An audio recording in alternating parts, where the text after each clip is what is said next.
हामी पात्रहरू त्यही रह्यौँ र राजनीतिक व्यवस्था परिवर्तनका कुरा गरिरह्यौँ। यहाँनिर मैले भन्नै पर्छ कि हामीले यति पनि सम्झेनौँ कि यो सदनमा राष्ट्रिय स्वतन्त्र पार्टी पनि छ। राष्ट्रिय स्वतन्त्र पार्टीको पनि आफ्नै विकासका अवधारणाहरू छन् र फेरि पनि यो नीति तथा कार्यक्रम त्यस्तै आयो जस्तो हिजो आउने गर्थ्यो। म त महाकाली नदीको किनाराको मानिस, एकपटकको नीति कार्यक्रम पढ्दा मलाई स्वर्गको अनुभूति भयो। नीति कार्यक्रम पढ्दै थिएँ, कञ्चनपुर जिल्लाबाट पानी जहाज चढेर डडेलधुरा हुँदै बैतडी भएर दार्चुलासम्म पुग्ने अनुभूति मैले गरेँ। मलाई बडो स्वर्गको अनुभूति जस्तो भयो। पानी जहाज पनि चान्चुने होइन, नर्वेजियन क्रुज जस्तै होला भन्ने अनुमान गरेँ। यो नीति कार्यक्रम त्यो दिन म झस्याङ्ग भएर हाम्रो वास्तविकता र यथार्थको धरातलमा झरेँ। जुन दिन त्यो महाकाली नदीमा म जस्ता मानिसहरू पानी जहाज चढेको होइन, जयसिंह धामी तुइनबाट लडेर त्यही महाकाली नदीमा डुबेर मरे। महाकाली नदीमा नर्वेजियन क्रुजको यात्रा र तुइन तुलेर त्यसै नदीमा मानिस मर्नुका बीचको अन्तर, त्यो खाडल हो हाम्रो यथार्थता। यो विकासको विचार र विमर्श मात्रै गर्ने बेला होइन, यो देशलाई यो विकासको एउटा अवधारणा र एउटा कार्यक्रम दिने बेला हो। तर फेरि पनि हामी त्यसै गरी भनिरहेका छौँ जसरी हिजो भनेका थियौँ, र फेरि अर्को साल पनि हामी त्यसै गरी भन्ने गर्छौँ जसरी हामीले अहिले भनिरहेका छौँ। तसर्थ मलाई के लाग्छ भने, हाम्रो पार्टीलाई के लाग्छ भने, अब विकासलाई एउटा नयाँ सिराबाट बहस गर्न सुरु गरौँ। धेरै राम्रा निबन्धहरू नीति कार्यक्रममा लेख्यौँ। काठमाडौँमा एकै बटन च्यापेर 753 ठाउँमा अस्पताल खोल्यौँ सभामुख महोदय नीति कार्यक्रममा। आज म आग्रह गर्न चाहन्छु, ती अस्पतालमा कति नेपाली जनताले उपचार पाइरहेका छन्, कति भवन बनेका छन्, कति मानिसहरू काम गरिरहेका छन्। त्यसका नीति कार्यक्रममा लेख्दा मात्रै सबै कुरा हुँदैन सभामुख महोदय। अर्को एउटा समस्याले हामी ग्रसित छौँ। मैले मात्रै गरेँ, सबै कुरा गरेँ, म बाहेकका अरू सबै नालायक हुन्, निकम्मा हुन्, बेठिक हुन् भन्ने मनस्थितिबाट पनि हामी सबै मुक्त हुनुपर्छ। मैले कुनै आदरणीय नेताका प्रति म इङ्गित गर्न चाहदिनँ, त्यसरी म गर्ने धृष्टता पनि गर्दिनँ। हामी सबैमा अलिअलि त्यो रोग छ। भौतिक प्रगति मात्रैको रटानले हामीलाई भ्यू टावर खडा गर्न उक्साउँछ, मान्छे बिर्साउँछ। म सम्झिन्छु मेरो जिल्ला झापाको दमकमा भ्यू टावर खडा गर्न सम्माननीय सभामुख महोदय, मेरो देशको सरकारले 1.5 अरब रुपियाँ छुट्याउँदै गर्दा मेरै देशको धनुषामा 150 रुपियाँको स्लाइन पानीसम्म लगाउन नपाएर राजु सदा नाम गरेको नागरिकको मृत्यु भइरहेको थियो। आज यो तथ्यलाई यहाँनिर मैले राख्दै गर्दा म कसलाई सोधौँ? यो संसदमा सभामुखलाई सोधौँ, प्रधानमन्त्रीलाई सोधौँ कि तत्कालीन प्रधानमन्त्रीलाई सोधौँ, सूर्यबहादुर तामाङलाई चिन्नुहुन्छ भनेर सोधौँ? भोकले कोही मर्नुपर्ने छैन भन्ने भाषणले कीर्तिपुरको सडकमा बिहान मर्निङ वाकमा जाँदै गरेका मानिसहरूले एउटा सुतिरहेको मानिस भेटे, उठाएर पहिचान गरे सूर्यबहादुर तामाङ भोकको कारण कोरोनाको त्यो कालमा मर्दै गर्दा हातमा नाम्लो मात्रै थियो। आज उनको सन्दर्भमा म कसलाई सोधौँ सभामुख महोदय? मान्छेलाई बिर्सेर भौतिकतालाई मात्रै केन्द्रमा राखेर हामी कहीँ पनि पुग्न सक्दैनौँ। केही सत्ता पक्षका मान्यज्यूहरू निकै आवेशमा आएर पूर्व प्रधानमन्त्री प्रमुख प्रतिपक्ष दलका नेता मान्य केपी शर्मा ओलीज्यूलाई कटाक्षा गर्दै हुनुहुन्थ्यो। तर लास्टमा बोल्दै गर्दा कति समावेश गर्नै पर्ने विषय समावेश हुन सकेका छैनन् पनि भन्नुहुन्थ्यो। मलाई हाँसो लागेर आयो। सभामुख महोदय, के संसदमा दोहोरी खेलेर लोकतान्त्रिक गणतन्त्रात्मक सङ्घीय व्यवस्था संस्थागत हुन सक्छ? नेपाली जनताको चाहना र वीर शहीदहरूको सपना पुरा हुन सक्छ? नेपालको सबभन्दा ठुलो पुरानो लोकतान्त्रिक पार्टी नेपाली काङ्ग्रेसले गठबन्धनको बैशाखी टेक्नै पर्ने भयो के बुढो भएर बैशाखी खोजेको हो? तात्कालीन आर्थिक चुनौती सामना गर्न, दीर्घकालीन नीतिगत सुनिश्चितता खोजी गर्न, साझा परराष्ट्र नीति अवलम्बन गर्न, भ्रष्टाचार नियन्त्रणमा कुनै मोलाहिजा नराख्ने, अर्थात् कसैप्रति पूर्वाग्रह नराख्ने र कसैको प्रतिरक्षा पनि नगर्ने, यस्ता साझा विषयहरूमा सँगै उभिनु भनेको सभामुख महोदय, देश उठेको हुन्छ, हामी कोही झुकेको हुँदैन। सम्माननीय सभामुख महोदय, समयका लागि धन्यवाद। सम्माननीय राष्ट्रपतिज्यूले स्वास्थ्यको प्रतिकूलताका बावजुद यस सम्मानित सदनमा नेपाल सरकारको नीति तथा कार्यक्रम वाचन गरेर सम्मानित सदनलाई सम्बोधन गर्नुभएको छ। म नेपाली काङ्ग्रेस संसदीय दलका तर्फबाट सम्माननीय राष्ट्रपतिज्यूलाई हार्दिक आभार व्यक्त गर्दै धन्यवाद दिन चाहन्छु र उहाँको पूर्ण स्वास्थ्य लाभको पनि कामना गर्न चाहन्छु। सम्माननीय सभामुख महोदय, नेपाल सरकारको नीति तथा कार्यक्रम सरकारको अर्थ राजनैतिक घोषणापत्र हो। मूलत यो घोषणापत्रले 3वटा विषय बोकेको हुन्छ र बोक्नुपर्छ। पहिलो विषय, यसले देशको तत्कालीन आर्थिक, संवैधानिक र शासकीय अवस्थाका बारेमा विश्लेषण गरेर सूक्ष्म अध्ययन गरेर एउटा निष्कर्ष निकाल्नु पर्दछ। अर्को, मुलुकको आवश्यकता के हो, अहिलेका प्राथमिकता के हुन्, मुलुकको आवश्यकता र प्राथमिकतामा उभिएर एउटा निश्चित गन्तव्यलाई यसले निर्धारण गर्नुपर्दछ र त्यसरी गन्तव्य निर्धारण गरिसकेपछि हामीसँग उपलब्ध स्रोत र साधन, हामीसँग हाम्रा भएका क्षमताहरूलाई हामीले कसरी उपयोग गरेर आजको यो परिस्थितिबाट त्यो गन्तव्यसम्म पुग्न सक्दछौँ, त्यसका निमित्त नीति र कार्यक्रम, योजना आयोजनाहरू तर्जुमा गरिएको हुनुपर्दछ। म आग्रह गर्न चाहन्छु, हामी कहिलेकाहीँ साध्य र साधनमा भ्रमित हुने गरेका छौँ। सम्माननीय सभामुख महोदय, जस्तो हाम्रो संविधानले बडो सुपरिभाषित ढङ्गले साध्य र साधनलाई परिभाषित गरेको छ र एउटा ठोस रूपले यसलाई अगाडि बढाएको छ। सङ्घीय लोकतान्त्रिक गणतन्त्रात्मक शासन व्यवस्था यो साधन हो, साध्य होइन। यो साधनका मार्फत मुलुकले प्राप्त गर्ने भनेको दिगो शान्ति हो, सुशासन हो, विकास हो र समृद्धि हो। यो नेपालको संविधानको प्रस्तावनाले बोलेको छ। हामी कहिलेकाहीँ साधनलाई साध्य सम्झिन्छौँ र सङ्घीय लोकतान्त्रिक गणतन्त्रात्मक व्यवस्था प्राप्त भयो, हामीले सबै कुरा प्राप्त गरिसक्यौँ, यो भ्रममा रहन्छौँ। तर यो साधनको प्रयोगले मुलुकलाई साध्यसम्म पुर्याउने हाम्रो अभिष्ट हुनुपर्छ, लक्ष्य हुनुपर्छ। म यो आग्रह गर्न चाहन्छु। यो नीति कार्यक्रम पनि आफैमा साध्य होइन सभामुख महोदय।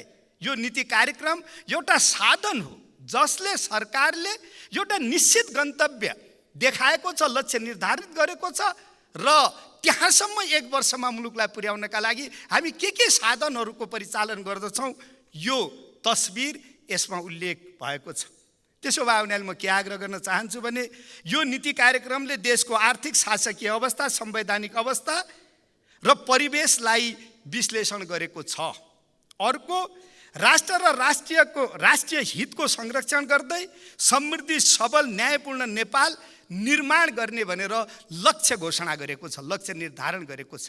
यसले अहिलेको वैधानिक, संवैधानिक, आर्थिक, सामाजिक, सांस्कृतिक परिवेश र अवस्थालाई मूल्याङ्कन गरेको छ।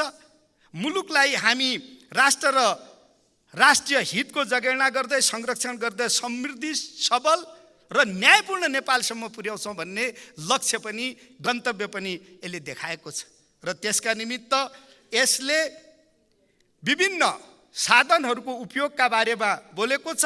यो साध्य प्राप्त गर्नका लागि संविधानको कार्यान्वयन गर्ने, अर्थतन्त्रमा सुधार गर्ने, सुशासनको प्रत्याभूति गर्ने, शासकीय सेवा प्रवाहमा सुधार गर्ने, भ्रष्टाचार नियन्त्रण गर्ने, रोजगारीमा वृद्धि गर्ने, पर्यावरणीय सन्तुलन गर्ने, सबै प्रकारका विभेदको अन्त्य गर्ने, शान्ति प्रक्रियालाई तार्किक निष्कर्षमा पुर्याउने, दिगो एवं भरपर्दो पूर्वाधार विकास गर्ने, शिक्षा, स्वास्थ्य र रोजगारी जस्ता आधारभूत विषयमा सरल र सहज ढङ्गले नागरिकको पहुँच स्थापित गर्ने र आत्मनिर्भर हुँदै निर्यातमुखी उत्पादन व्यवस्थालाई अगाडि बढाउने आदि इत्यादि लगायतका विषयहरू यसले समावेश गरेको छ। त्यसो भएको हुनाले यसले एउटा आजको स्थितिलाई विश्लेषण गरेको छ, जानुपर्ने बाटो, गन्तव्यलाई निर्धारण गरेको छ र त्यहाँसम्म पुग्ने साधनको उचित व्यवस्था गरेको हुनाले म आग्रह गर्न चाहन्छु, नेपाली काङ्ग्रेस पार्टी, नेपाली काङ्ग्रेस संसदीय दल यो नीति कार्यक्रमलाई स्वीकार गर्दछ, समर्थन गर्दछ र आज यसमा हुने मतदानमा नेपाली काङ्ग्रेस संसदीय दल यसका पक्षमा मतदान गर्छ। म यो आग्रह गर्न चाहन्छु। हामीले 15 घण्टाभन्दा बढ्ता छलफल गरेका छौँ सम्माननीय सभामुख महोदय।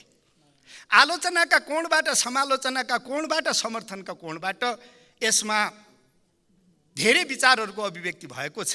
म के आग्रह गर्न चाहन्छु भने यो सम्मानित सदनमा बस्दै गर्दा झन्डै मैले पनि 1.5 दर्जन जति 18-20 वटा नीति कार्यक्रम सुन्ने पढ्ने मात्रै होइन भोग्ने पनि अवसर प्राप्त गरेको छु। र हिजो अस्ति मात्रै पनि मैले 5-7 वर्ष यताका सबै नीति कार्यक्रम पढेको छु। म के आग्रह गर्न चाहन्छु भने भाषिक रूपले लेखनमा शैलीमा कहीँनिर केही परिवर्तनहरू फरकहरू भए पनि आधारभूत रूपले हाम्रा नीति कार्यक्रममा धेरै फरकहरू हुने गरेको छैन। कोभिडको प्रकोप भएको बेला त्यसका विषयहरूले महत्त्व पाउला, भूकम्प भएको बेला त्यसका विषयले महत्त्व पाउला, आर्थिक मन्दी भएको बेलामा त्यो विषयले महत्त्व पाउला। होइन भने आधारभूत रूपले धेरै फरक र परिवर्तनहरू हुँदैन। तथापि यसका आलोचना प्रत्यालोचना भएका छन्। म के आग्रह गर्न चाहन्छु भने कुन नीति कार्यक्रम, कुन भाषा, कुन शैली, कुन शब्द र कुन आशय अर्थमा लेखिएको छ भनेर मात्रै हेर्नुभन्दा पनि हामीले ती नीति कार्यक्रमहरूलाई लागू गर्नका लागि, कार्यान्वयन गर्नका लागि कति प्रयत्न गर्यौँ, कति कार्यान्वयन भए, यसमा जान आवश्यक हुन्छ भन्ने म आग्रह गर्न चाहन्छु। सम्मान्य सभामुख महोदय, यो निबन्ध प्रतियोगिता होइन। कुन दस्तावेजमा के लेख्या छ, कसले कति राम्रो भाषा लेख्या छ, यो निबन्ध प्रतियोगिता होइन। बरु यथार्थमा यसको कार्यान्वयन महत्त्वपूर्ण विषय हो। कतिपय नीति कार्यक्रमहरू पढ्दा स्वर्गानुभूति हुन्छ सभामुख महोदय, स्वर्गमा पुगेको आनन्द हुन्छ। मृत्युपछिको स्वर्ग होइन सभामुख महोदय, जीवनभित्रकै स्वर्ग, जीवनमै स्वर्ग। म त महाकाली नदीको किनाराको मानिस, एकपटकको नीति कार्यक्रम पढ्दा मलाई स्वर्गको अनुभूति भयो। नीति कार्यक्रम पढ्दै थिएँ, कञ्चनपुर जिल्लाबाट पानी जहाज चढेर डडेलधुरा हुँदै बैतडी भएर दार्चुलासम्म पुग्ने अनुभूति मैले गरेँ। मलाई बडो स्वर्गको अनुभूति जस्तो भयो। पानी जहाज पनि चान्चुने होइन, नर्वेजियन क्रुज जस्तै होला भन्ने अनुमान गरेँ। यो नीति कार्यक्रम त्यो दिन म झस्याङ्ग भएर हाम्रो वास्तविकता र यथार्थको धरातलमा झरेँ। जुन दिन त्यो महाकाली नदीमा म जस्ता मानिसहरू पानी जहाज चढेको होइन, जयसिंह धामी तुइनबाट लडेर त्यही महाकाली नदीमा डुबेर मरे। महाकाली नदीमा नर्वेजियन क्रुजको यात्रा र तुइन तुलेर त्यसै नदीमा मानिस मर्नुका बीचको अन्तर, त्यो खाडल हो हाम्रो यथार्थता। हामी बोल्छौँ तर साँच्चीकै त्यो कार्यान्वयन कति भएको छ। सम्मान्य सभामुख महोदय, म बडो आदरपूर्वक आग्रह गर्न चाहन्छु, 2 मिटर दूरीको समस्या छ। 2 मिटर दूरीको समस्या छ सभामुख महोदय। सम्मान्य सभामुख महोदयको आसनको दाहिने तर्फको छेउको कुर्सीमा बस्दा यो देश झिलिमिली देखिन्छ, सबै कुरा राम्रो देखिन्छ, सबै कुरा गजब हुन्छ। तर समय परिस्थिति संयोगले त्यो कुर्सी 2 मिटर उता गएर अर्को कुर्सीमा बस्नु पर्दा यो देश अन्धकारमय देखिन्छ। यो मानसिकता र मनस्थितिबाट मुक्त यदि हामी हुन सकेनौँ भने नीति कार्यक्रमलाई जतिसुकै राम्रो निबन्धमा लेखे पनि त्यो कार्यान्वयन हुँदैन, नेपाली जनतासम्म पुग्न सक्दैन। म यो आग्रह गर्न चाहन्छु। हामीले जादुई धेरै कुराहरू गर्यौँ, धेरै राम्रा निबन्धहरू नीति कार्यक्रममा लेख्यौँ। काठमाडौँमा एकै बटन च्यापेर 753 ठाउँमा अस्पताल खोल्यौँ सभामुख महोदय नीति कार्यक्रममा। आज म आग्रह गर्न चाहन्छु, ती अस्पतालमा कति नेपाली जनताले उपचार पाइरहेका छन्, कति भवन बनेका छन्, कति मानिसहरू काम गरिरहेका छन्। त्यसका नीति कार्यक्रममा लेख्दा मात्रै सबै कुरा हुँदैन सभामुख महोदय। अर्को एउटा समस्याले हामी ग्रसित छौँ। मैले मात्रै गरेँ, सबै कुरा गरेँ, म बाहेकका अरू सबै नालायक हुन्, निकम्मा हुन्, बेठिक हुन् भन्ने मनस्थितिबाट पनि हामी सबै मुक्त हुनुपर्छ। मैले कुनै आदरणीय नेताका प्रति म इङ्गित गर्न चाहदिनँ, त्यसरी म गर्ने धृष्टता पनि गर्दिनँ। हामी सबैमा अलिअलि त्यो रोग छ। अमुक 2 वर्षमा, अमुक 3 वर्षमा, अमुक 4 वर्षमा सारा कामहरू भएका थिए, त्योभन्दा अगाडि पनि के भएन, त्योभन्दा पछाडि पनि के भएन भन्ने मनस्थितिबाट पनि मुक्त हुनुपर्छ। कहिलेकाहीँ नेताहरूले, म नाम बिर्से, साथीहरू धेरै साथीहरू बोल्नुहुन्छ, त्यस कारण सबैको नाम सम्झना हुन्न, सबै नेताहरूको नाम पनि सम्झना हुन्न। तर कतिपय नेता र साथीहरूले बोल्दै गर्दा त केसम्म अब भन्नुहुन्छ भन्ने लाग्छ भने अमुक 3 वर्षमा यो ब्रह्माण्डको रचना पनि त्यसै बेला भएको, त्योभन्दा पहिला ब्रह्माण्ड थिएन भन्ने मात्रै छुटाउनुहुन्छ र अरू सबैले के गरेन भन्न थाल्नुहुन्छ। त्यसो होइन। त्यसो भएको हुनाले म के आग्रह गर्न चाहन्छु भने हामी यी सबै मनोविज्ञानबाट मुक्त भएर नीति कार्यक्रम ठिक छ, यसको कार्यान्वयन आवश्यक छ। अन्तमा यो नीति कार्यक्रममा सुदूरपश्चिमाञ्चलका 2टा महत्त्वपूर्ण आयोजना, दोदरा चाँदनीको सुक्खा बन्दरगाह र महाकाली नदीको कोरिडोर जस्ता महत्त्वपूर्ण योजनाहरूलाई यसमा उल्लेख गरिएको छ। निकट भविष्यमा कार्यान्वयन हुनेछन् भन्ने मैले विश्वास लिएको छु, जसले सुदूरपश्चिमाञ्चलकै आर्थिक प्रगतिमा धेरै ठुलो योगदान गर्नेछ भन्ने पनि आग्रह गर्न चाहन्छु। र फेरि एकपटक माफी माग्दै आग्रह गर्न चाहन्छु अन्त्यमा भनेर, एउटा समस्या भएको छ, यो ब्याङ्कको ऋणको समस्या छ। कोभिडका कारणले, के आन्तरिक र के बाह्य समस्याहरूका कारणले देशभरिमा धेरै ऋणीहरूले ब्याङ्कबाट ऋण लिएका छन्। आर्थिक मन्दीका कारणले, व्यापारिक मन्दीका कारणले, वाणिज्यको अलि सुस्त गतिका कारणले समयमा ऋण बुझाउन सकिएको छैन। ब्याज बढिराखेको छ, समयमा लोन नतिर्न सकेका कारणले घरजग्गा लिलाम हुने स्थिति छ। यो अवस्थालाई पनि जनताका हितमा सरकारले पुनरावलोकन गरेर राम्रा नीति बनाउनका लागि लागोस् भन्ने आग्रह गर्न चाहन्छु। मेरो समय सकियो जस्तो लागेको छ। सभामुख महोदय, धन्यवाद। जय नेपाल। मान्य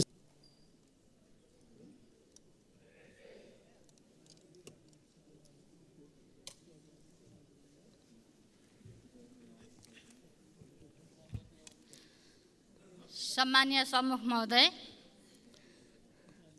मैले सर्वप्रथम प्रमुख प्रतिपक्षीय दलका नेता पूर्व प्रधानमन्त्री माननीय केपी शर्मा ओलीज्यूले यो नीति कार्यक्रमको बारेमा विस्तृत रूपमा यस सदनलाई जानकारी गराइसक्नु भएको छ। यसको अक्षर अक्षर म समर्थन गर्दै यो सदन समक्ष सभामुखको अनुमतिले मैले केही प्रश्न र केही सुझाव राख्न अनुमति चाहन्छु। सम्मानीय सभामुख महोदय, नीति तथा कार्यक्रम प्रतिपक्षले आफ्नो धारणा, नीति तथा कार्यक्रममा प्रतिपक्षले आफ्नो धारणा, राय, सुझाव राख्न नपाउने हो। समर्थन गरे ठिक, नत्र बेठिक। एकजना मान्यले निकै चर्को स्वरमा भन्नुभएको थियो, एकजना चर्को स्वरमा भन्नुभएको थियो,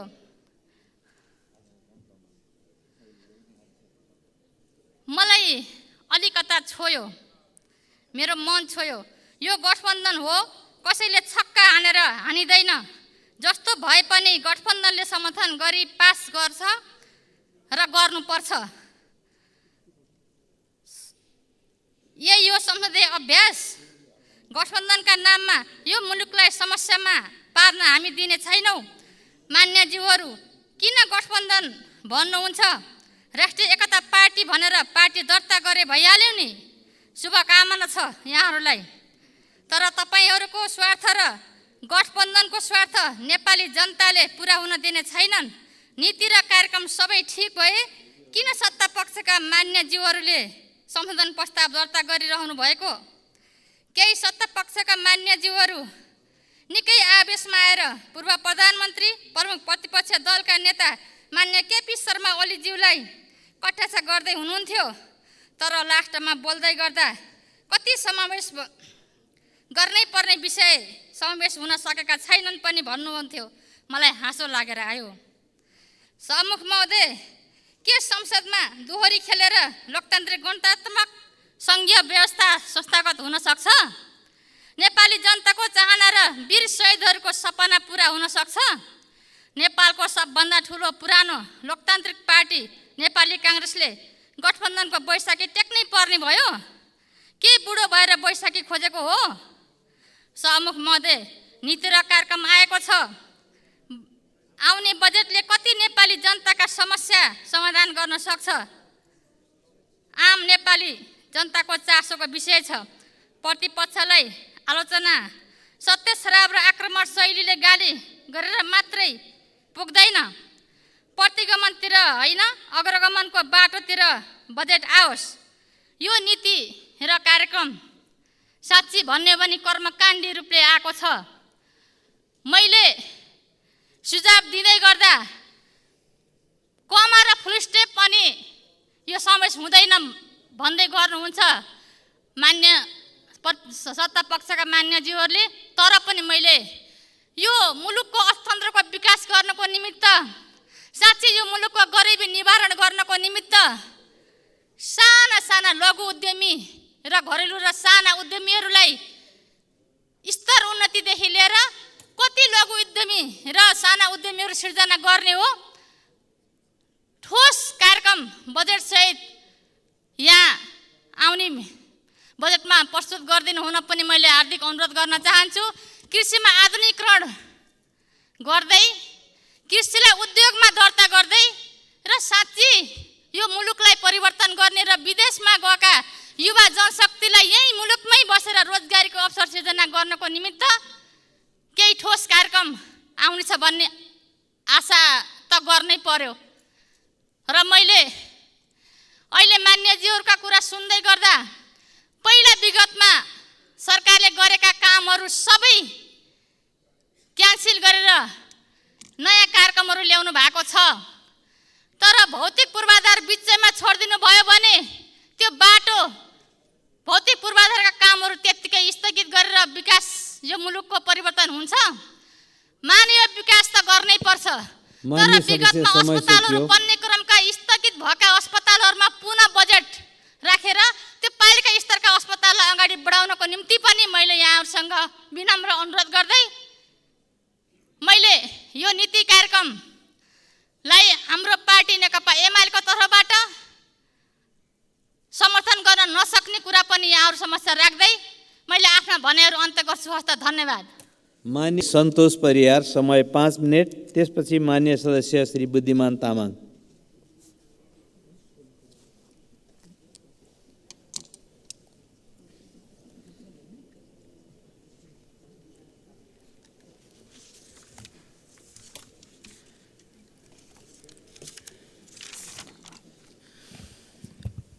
सम्मान्य सभामुख महोदय, सम्मान्य राष्ट्रपतिले 2080 जेठ 5 गते शुक्रबार सँगै संसदको दुवै सदनको संयुक्त बैठकमा गर्नुभएको सम्बोधनमा उल्लेखित आर्थिक वर्ष 2080-81 को नेपाल सरकारको वार्षिक नीति तथा कार्यक्रममाथिको छलफल चलिरहेको छ। यसै मेसोमा म आफ्ना विचारहरू सरकारको नीति तथा कार्यक्रममाथि राख्ने प्रयास गर्दैछु। सम्मान्य सभामुख महोदय, हामीले यस्ता नीति तथा कार्यक्रम कति बनायौँ होला र विकासका कुराहरू कति गऱ्यौँ होला। अब हामीले यहाँनिर आएर भन्नुपर्छ हामीले बुझेको विकासलाई अब हामीले पुनर्वासित गर्नुपर्छ।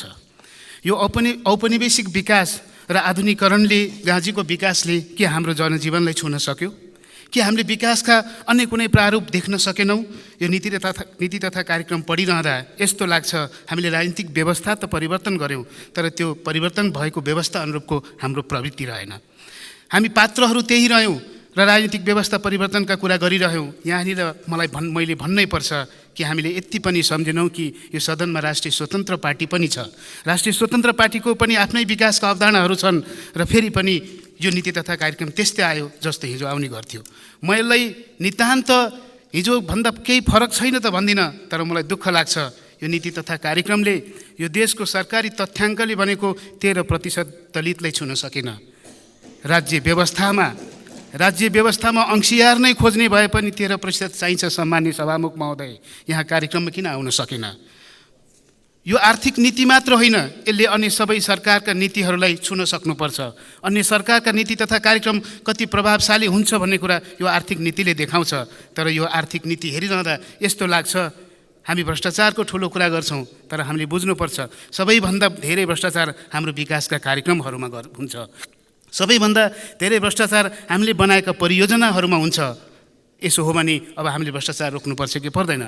यदि रोक्ने हो भने यो नीति तथा कार्यक्रममा भ्रष्टाचारको विषयमा एकदमै सशक्त कुरा र एकदमै ठोस कुरा आउनु पर्थ्यो कि पर्ने थिएन, तर दुर्भाग्य यसमा आएन। हामी विकासका ठुला परियोजनाको कुरा गर्छौँ, तर जनताको जीवनमा ल्याएको परिवर्तन हामीले महसुसै गर्न सकेका छैनौँ। हामी स्कुल बनाउँछौँ, ठुला बिल्डिङहरू बनाउँछौँ, तर त्यहाँ हामीले एकदमै गुणात्मक शिक्षा प्रदान गर्ने शिक्षकहरूको व्यवस्था गर्दैनौँ। हामी हस्पिटल बनाउँछौँ, दक्ष चिकित्सकहरू उपलब्ध गराउँदैनौँ। यस्तो खाले भौतिक विकासले हामीलाई कहाँ पुर्याउँछ सम्माननीय सभामुख महोदय?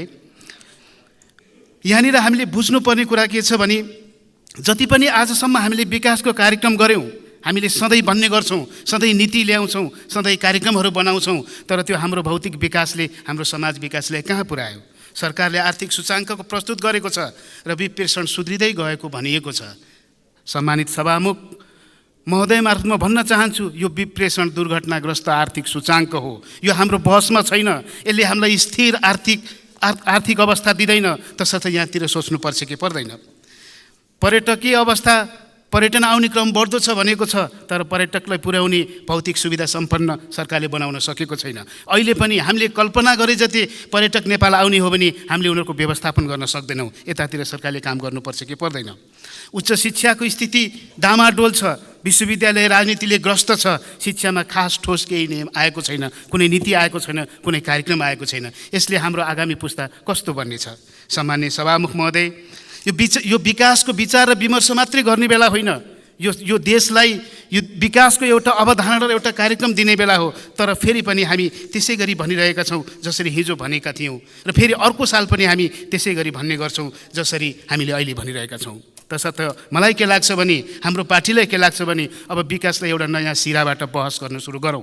विकासको केन्द्रमा जनतालाई राखौँ, मान्छेको जीवनलाई राखौँ, मान्छेका बन्धनहरूलाई मुक्त गर्ने कुरालाई विकासमा राखौँ, र हामी एउटा यस्तो विकासको निर्माण गरौँ, विकासको नीति निर्माण गरौँ जसले गर्दा हाम्रो संविधानले ग्यारेन्टी गरेको हाम्रो मौलिक अधिकारहरूलाई हामीले सुरक्षित गर्न सकौँ, ती अधिकारहरूलाई सम्पन्न गर्न सकौँ। हस्त यति भन्दै मेरो 2 शब्द यहीँ टुङ्ग्याउँछु। धन्यवाद।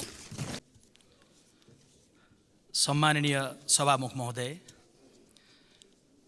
पर्सि जेठ 15 गते हाम्रो गणतन्त्र 15 वर्षको पुग्दैछ। हाम्रो टिनेजर गणतन्त्र अब परिपक्वता विकास गर्नुपर्ने मोडमा पुगेको छ। त्यसैले यो घडी म लोकतान्त्रिक गणतन्त्र स्थापनाका लागि शहादत गर्नुहुने सबै शहीदहरूलाई श्रद्धापूर्वक सम्झिन चाहन्छु। विभिन्न कालखण्डमा नेतृत्व गर्नुहुने, योगदान गर्नुहुने सबै योद्धाहरूलाई पनि ससम्मान स्मरण गर्न चाहन्छु।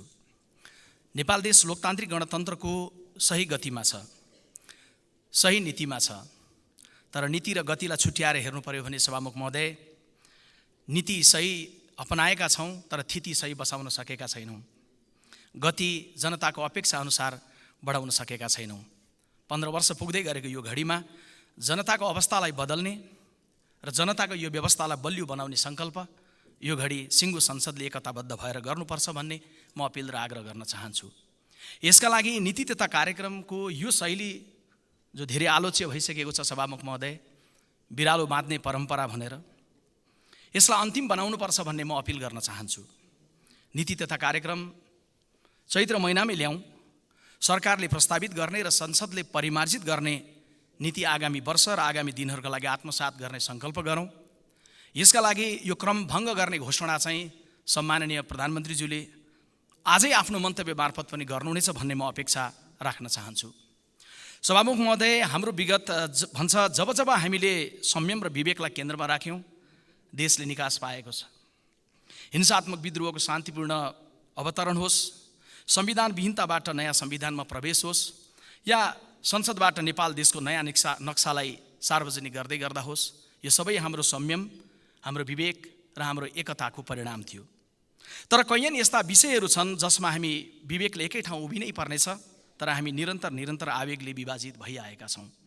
सम्माननीय सभामुख महोदय, कुनै पनि राष्ट्रलाई बनाउनका लागि, बदल्नका लागि, अग्रगतिमा पुर्याउनका लागि निश्चित कालखण्डहरूमा यस्ता अवसरहरू आउँछन् जुन अवसरलाई गुमाउनु हुँदैन। तर हामीले कयौँ महत्त्वपूर्ण अवसरहरूलाई गुमाएका छौँ हाम्रो आवेगको कारणले। 46 सालको परिवर्तन पछाडि 48 सालमा गिरिजाप्रसाद कोइरालाको नेतृत्वमा एउटा सरकार बन्यो। आफ्नै आन्तरिक द्वन्द्व र आवेगको परिणाममा त्यो दुर्घटनामा पुग्यो। 64 को निर्वाचन पछाडि गणतन्त्र स्थापना भयो। माओवादी अध्यक्षको नेतृत्वमा एउटा सरकार बन्यो, एउटा अवसर थियो, तर त्यो पनि आवेगको परिणाममा दुर्घटनामा पुग्यो। नयाँ संविधान बनेपछि चाहिँ अब हामी नवीन हुनतर्फ लाग्यौँ कि भन्ने मुलुकको अपेक्षा थियो। 74 सालको निर्वाचन पछाडि झन्डै 2/3 गणितका साथ एमालेको अध्यक्ष यो देशको प्रधानमन्त्री बन्नुभयो। साथै एउटा प्रदेशको झन्डै मधेसलाई पनि जोड्दै गर्दा सरकारहरू साथमा थिए। स्थानीय तहको बहुमत थियो, देशका लागि एउटा ठुलो अवसर थियो। तर त्यो पनि आवेगको परिणाममा तासको महल गिरे जस्तै गरेर दुर्घटनामा पुग्यो। हामीलाई थाहा थियो सभामुख महोदय, लामो महाभारतको एक पंक्तिको सार भन्न सकिन्छ, अहङ्कारको वृक्षमा विनाशको फल लाग्छ। तर हामी निरन्तर अहङ्कार हामीले जारी राखेका छौँ, आवेगलाई जारी राखेका छौँ र त्यसको प्रतिछाया यो रोस्टमबाट पनि, यो फ्लोरमा पनि हामी फरक फरक ढङ्गले अभिव्यक्त गरिरहेका छौँ।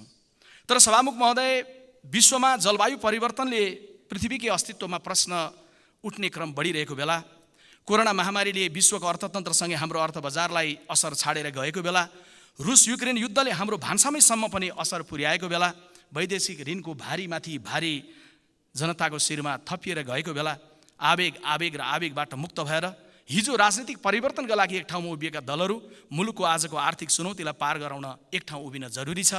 मलाई लाग्छ गणतन्त्र 15 वर्ष पुग्दै गर्दा यसलाई समीक्षा गरेर, आत्मसमीक्षा गरेर हामीले यसलाई आत्मसात गर्नुपर्छ। यसो भन्दै गर्दा हामी सबै एउटै सरकारमा बसौँ भन्ने आशय किमार्थ होइन, तर केही खास विषयमा हामी सत्ता र प्रतिपक्षको मनोविज्ञानभन्दा माथि उठ्न जरुरी छ। तात्कालीन आर्थिक चुनौती सामना गर्न, दीर्घकालीन नीतिगत सुनिश्चितता खोजी गर्न, साझा परराष्ट्र नीति अवलम्बन गर्न, भ्रष्टाचार नियन्त्रणमा कुनै मोलाहिजा नराख्ने, अर्थात् कसैप्रति पूर्वाग्रह नराख्ने र कसैको प्रतिरक्षा पनि नगर्ने, यस्ता साझा विषयहरूमा सँगै उभिनु भनेको सभामुख महोदय देश उठेको हुन्छ, हामी कोही झुकेको हुँदैन। त्यसमा पनि सभामुख महोदय हामी जान्दछौँ, हामी नेपाली एकले अर्कोसँग झुक्न सके दुनियाँमा कसैका सामु हामीले झुक्नु पर्दैन। हामी नेपाली एकले अर्कोसँग सिक्न सके दुनियाँमा कसैले आएर हामीलाई सिकाइरहनु पर्दैन। सभामुख महोदय, त्यसको लागि हाम्रो राजनीति र हामी राजनीतिक कर्मीको शैलीमा बदलाव जरुरी छ। त्यसका लागि म 4वटा स्तम्भतर्फ सबैको ध्यान आकर्षण गराउन चाहन्छु सम्माननीय सभामुख महोदय मार्फत। पहिलो स्तम्भ, आवेगहरूको श्रृङ्खला अब तोडौँ।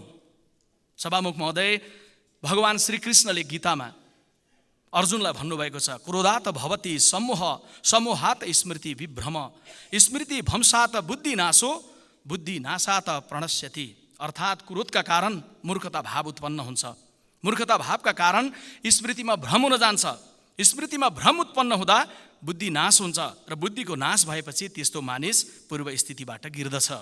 अर्थात् क्रोध र आवेगले हाम्रो अवस्था रूपान्तरण हुन सक्दैन। दोस्रो स्तम्भ सभामुख महोदय, व्यतिथि विरुद्ध साझा विवेकको निर्माण गरौँ। यसको म व्याख्यामा जान चाहन्न, यसमा हामी आफै यसलाई हृदयमा सबैले जानेकै छौँ। समयलाई दृष्टिगत गर्दै म तेस्रोमा जान चाहन्छु, थिति अर्थात् विधिमा विकास गरौँ, विधिमा विश्वास गरौँ। केही दिन अगाडि सम्माननीय पूर्व प्रधानमन्त्री प्रमुख प्रतिपक्षी नेताले यो रोस्टममा उभिएर नक्कली भुटानी शरणार्थीको प्रकरणमा बोल्दै गर्दा राख्नुभएका अन्य विषयमा म सम्मानपूर्वक समर्थनै जनाउला, तर दोषीलाई उम्काउन खोजिँदैछ भन्दै गरेको कुरामा पनि, त्यो आशंकामा पनि राज्यले गम्भीरतापूर्वक ध्यान देला नै उहाँले औल्याउनु भएको प्रश्नमा। तर सँगैमा उहाँले निर्दोष फसाउने प्रयास भइरहेको छ भन्ने वाक्य उल्लेख गर्नुभयो। सम्माननीय सभामुख महोदय, अन्यत्र कहीँ भन्नुभयो रे होइन, यही रोस्टममा उभिएर भन्नुभयो। को दोषी को निर्दोषी नेपाल प्रहरीले छानबिन गर्दैछ। हामी न्यायाधीश होइनौँ सभामुख महोदय, यहाँबाट फैसला सुनाउनका लागि कि अमुक कोही दोषी हुनुहुन्न, निर्दोष हुनुहुन्छ र उहाँलाई फसाउन खोजिँदैछ भन्ने अभिव्यक्ति यहाँबाट राखिने कुरामा म विमति प्रकट गर्न चाहन्छु। यो समय हामीले रोस्टमबाट होस् या बाहिर कहीँबाट पनि भन्ने यति मात्रै हो, निर्दोष कोही नफसुन्, दोषी कोही नछुटुन्। यो प्रकरणमा हामी फेरि पनि कोही आवेगमा आउन जरुरी छैन। यो समय सरकारलाई साथ दिने समय हो। भ्रष्टाचारको फाइल सरकारले खोलेको बेला बधाई छ सरकार भन्ने समय हो। सम्माननीय सभामुख महोदय, यो समय सरकारभन्दा बाहिर रहेको दलले पनि सरकारलाई समर्थन गर्ने बेला हो। यो समय सरकारलाई दिएको समर्थन फिर्ता लिने बेला होइन। सम्माननीय सभामुख महोदय, सभामुख महोदय, नेपाली कङ्ग्रेसका नेताहरू पनि भ्रष्टाचारमा विगतमा जेल पर्नु भएको छ, अहिले पनि मुद्दा सामना गर्दै हुनुहुन्छ। तर रोस्टममा उभिएर मुद्दामा परेका कसैलाई पनि न विगतमा हामीले निर्दोष भन्यौँ न आज भन्छौँ। केवल यति भन्छौँ, अनुसन्धानको प्रक्रिया र न्यायिक प्रक्रियामा कसैले प्रभावित गर्ने गरी बोल्नुहुन्न। देश हेरिरहेको छ अनुसन्धान, गिरफ्तारी र मुद्दा। तर आज म स्मरण गराउन चाहन्छु, यो अनुसन्धान, यो गिरफ्तारी र यो मुद्दाको चरण सम्भव बनाउन कानुन निर्माणमा कसले ध्यान दियो? सम्माननीय सभामुख महोदय, सिङ्गो देशले भ्रष्टाचारको छानबिन हुँदै गर्दाखेरि कुन कानुनको तहत भइरहेको छ, त्यो कानुन निर्माणमा कसले योगदान गरेको छ भन्ने कुरो थाहा पाउन जरुरी हुन्छ। म स्मरण गर्न चाहन्छु, अख्तियार दुरुपयोग अनुसन्धान आयोगको ऐन 2048 सालमा बनाउँदै गर्दा नेपाली काङ्ग्रेसको नेतृत्वमा मात्रै होइन, सिङ्गो नेपाली काङ्ग्रेसको एकल सरकार यो देशमा थियो। सम्माननीय सभामुख महोदय, म यो पनि स्मरण गराउन चाहन्छु, 51 को मध्यावधि चुनाव पछाडि व्यथिति बढेर गयो, भ्रष्टाचार बढेर गयो भन्ने विश्वास आशंका पछाडि भ्रष्टाचार निवारण ऐन 2059 निर्माण गर्दै गर्दा पनि नेपाली काङ्ग्रेसकै नेतृत्व यो देशमा थियो र काङ्ग्रेसले नै भ्रष्टाचारको सन्दर्भमा कदम चालेको थियो। त्यसैले यो बेलामा हामी अब ठिक ठाउँमा उभिएका छौँ।